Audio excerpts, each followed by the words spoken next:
Hi there, my name is Megan and I'm a member of the Burst customer service team and I am based in Cork in Ireland. I've been a member of the Burst customer service team for about a year and a half now, and my responsibilities include answering Zendesk emails that come into us and answering calls from customers to help them get their everyday queries and problems resolved. In the house, we have 3 dogs. We have a German Shepherd named Tyson, a Labrador named Lucy, and a West Highland Terrier named Jess. And we also have a tortoise, and his name is Crank, and here he is. In my spare time, I volunteer with St. John Ambulance based in Cork City.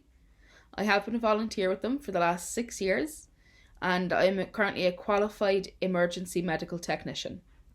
The events that we cover vary from concerts to equestrian events to kickboxing and anything in between. So to tell you a little bit more about my home of Cork City, I'm going to give you some history and some facts about Cork. So Cork was actually founded back in the 6th century by Saint Finbar, and it was a monastic settlement at that time. Then between 915 and 922, the modern day city of Cork was founded, and this was founded by Viking settlers who established a trading port in Cork. And here are some of the facts. So the first factory that Ford Motor Company built outside of America was actually built in Cork. Henry Ford's ancestors were from here.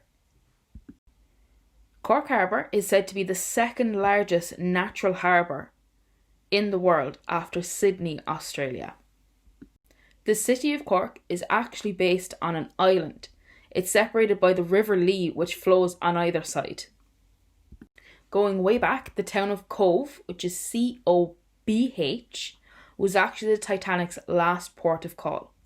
And as well as that, the first documented immigrant into Ellis Island in New York was Annie Moore from Shandon, who also set sail from Cove.